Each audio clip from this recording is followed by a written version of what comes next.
오늘 다룰 소요리 문답, 웨스트민스터 소요리 문답 제10과는 이제 생명의 언약, 하나님과의 인간의 첫 계약에 대해서 살펴보도록 하겠습니다.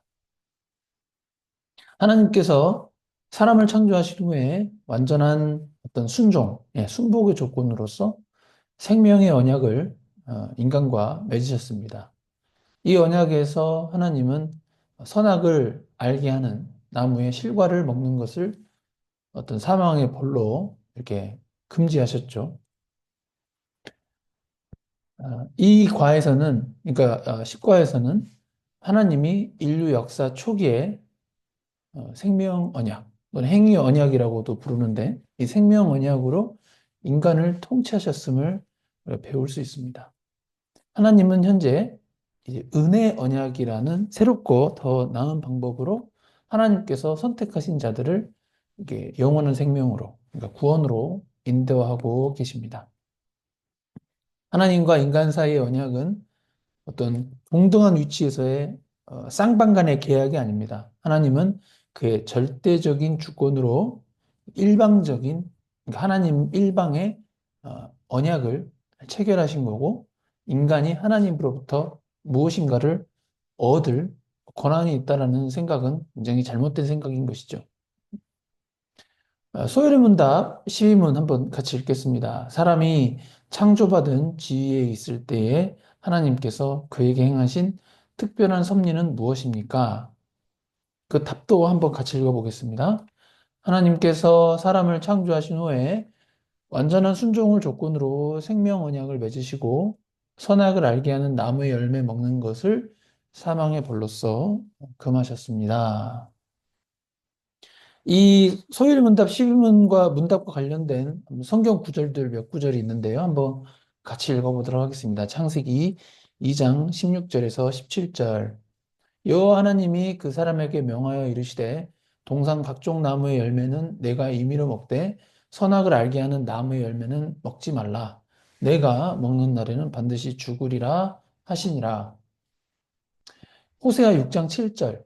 그들은 아담처럼 언약을 어기고 거기에서 나를 반역하였느니라. 이것도 같이 읽겠습니다. 야고보서 2장 10절에서 11절. 누구든지 온 율법을 지키다가 그 하나를 범하면 모두 범한 자가 되나니 간음하지 말라 하시니가 또한 살인하지 말라 하셨은즉 내가 비록 간음하지 아니하여도 살인하면 율법을 범한 자가 되느니라. 예. 행위 언약의 본질에 대해서 한번 살펴보도록 하겠습니다.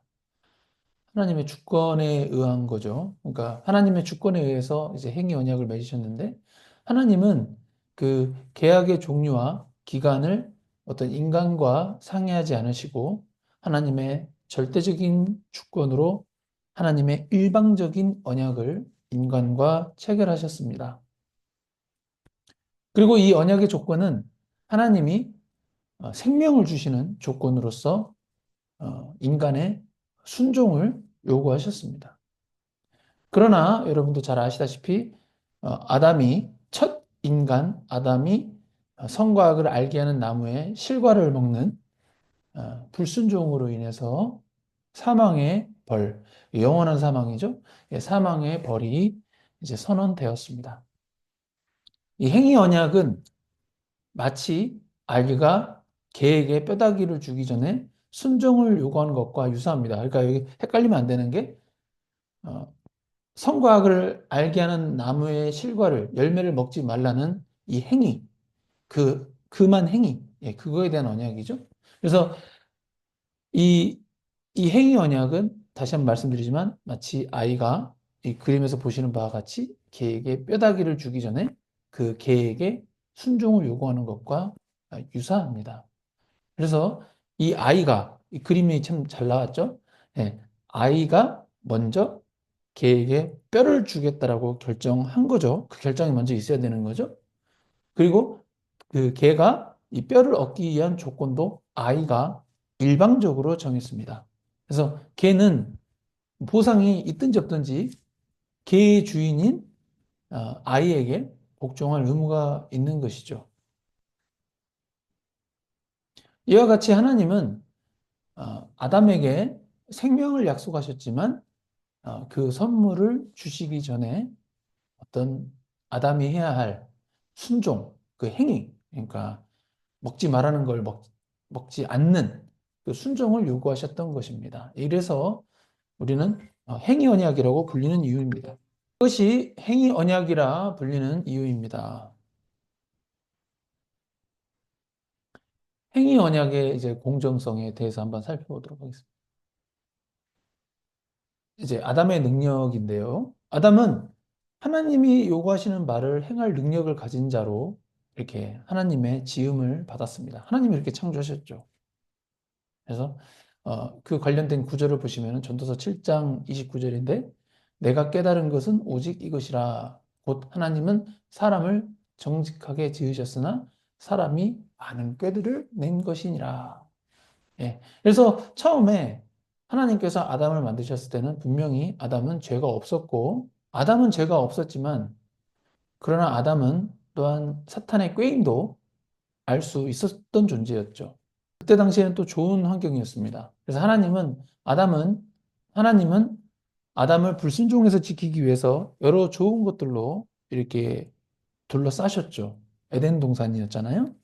그래서 여호와 하나님이 그 사람에게 명하여 이르시되 동산 각종 나무의 열매는 네가 임의로 먹되, 그죠? 에덴 동산을 이제 일컬는 것이죠. 선과 악을 알게 하는 나무의 열매를 먹지 않고도 다른 열매를 먹고도 충분히 살 수 있었습니다. 그래서 굳이 하나님의 말씀을 거역할 필요가 없었던 어떤 에덴 동산이라는 좋은 환경에서 살고 있었죠. 이 대표성의 원리입니다. 뭐냐면은 자녀가 부모의 특성을 물려받듯이 인류는 현재 아담의 죄 아래에 처해 있습니다. 아담이 선과 악을 알게 하는 나무의 열매를 먹음으로 인해서 그 행위 언약을 어긴 거잖아요. 그래서 만약에 그 아담이 언약을 지켰다면은, 그러니까 다시 말해서 선과 악을 알게 하는 나무의 열매를 먹지 않았다면은 우리도 계속 죄를 짓지 않는 상태로 이렇게 살게 되었을 텐데, 원죄가 없이 살게 되었을 텐데, 그가 그 언약을 위반했기 때문에, 그로 인해서 죄가 들어왔고, 그 아담이 파괴했기 때문에 우리가 그 결과를 당하고 있는 것입니다. 이게 대표성의 원리인 것이죠. 아담이 원죄를 가지고 있기 때문에 그 후손들은 모두 원죄를 갖게 되었다. 이에 대해서 아이가 아버지, 제가 왜 한국인이에요? 이렇게 물을 때 그 답은 부모가 한국인이기 때문입니다. 그러니까 자녀는 부모의 어떤 특성을 물려받는 것이 당연한 것이죠.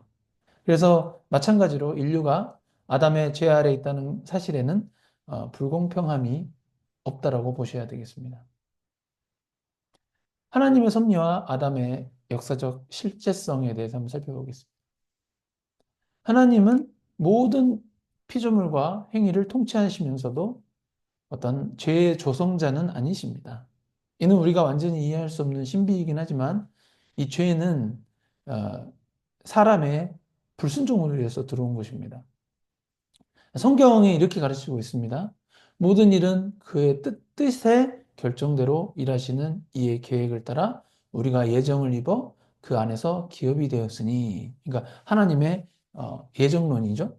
하나님의 예정. 그럼 사람이 시험을 받을 때에 내가 하나님께 시험을 받는다 하지 말지니 하나님은 악에서 시험을 받지도 아니하시고 친히 아무도 시험하지 아니하시느니라.